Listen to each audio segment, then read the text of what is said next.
Hello finance students, this is week 4 and after this week we'll be more than halfway done with the course. This week's a little bit lighter week. You'll just have your homework due and a brief forum discussion, but the readings of the chapters are a bit technical, especially chapter 9 with the weighted average cost of capital. So take that a little bit slower, look at the details, the fine print to understand how to calculate weighted average cost of capital.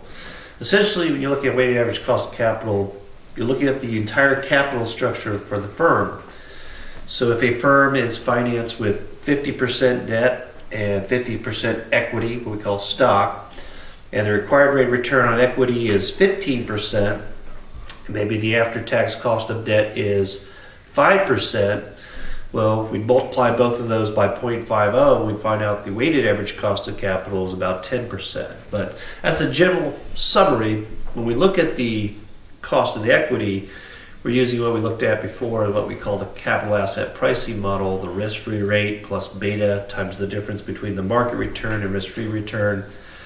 And the after-tax cost of debt, we take what's called the required rate of return on the debt, typically like we found like yield to maturity on a bond, times 1 minus the tax rate, because corporations do get benefits in deducting the interest expense, and that's why it actually lowers the cost when borrowing with debt.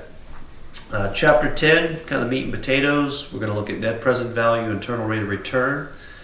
Net present value, I invest in some project. It cost me $1 million. I get these series of cash flows for X amount of years.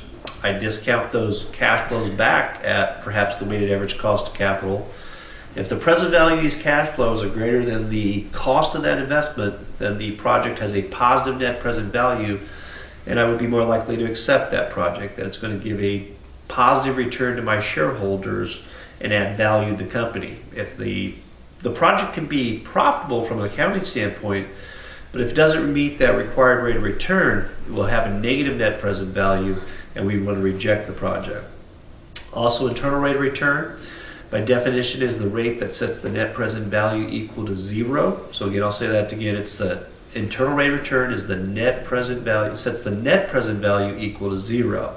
So it's kind of like we were doing trial and error and kind of discounting these cash flows and netting out that initial cost. We can play with this and eventually find some interest rate that where the net present value is exactly equal to 0. And try to do that by hand would take some time, but I put a video out there to help you understand that from the internal rate of return calculation. One thing I want to point out in Excel with net present value, the net present value function, you pull up that FX NPV. Make sure your first cash flow is not your investment. That's going to be your first cash flow 1 year from now. And you just kind of repeat that. Then you sum those all up and then subtract out later the initial cost. The internal rate of return, do put in a series of rows or a column in the sales for your Excel cells. Okay, and then we're going to put the initial cash outflow, future cash flow, future cash flow, future cash flow. You hide all of those and then you do the internal rate of return or select internal rate of return and then highlight all those and it would tell you what the hurdle rate is. Okay. Also in the last chapter, chapter 11, we look at that, we kind of look at the idea of cash is king and kind of the importance of recognizing when these cash flows are going to come in, so some different techniques to calculate cash flows.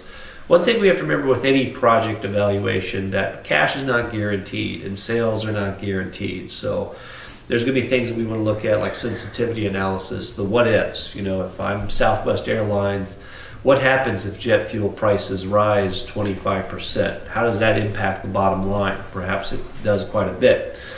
But maybe in another business, even if fuel costs raise 25%, maybe it doesn't impact the bottom line as much. So as a manager, I'd want to know what's going to happen. Okay, well that's it for this week, but do send me an email again if you have any questions. Look at the video I put out there and start thinking about those papers too. You know, your equivalent annual cost paper, your final project, your company analysis. So try to work some of that stuff ahead of time now that you get a lighter week. Take care and have a great week.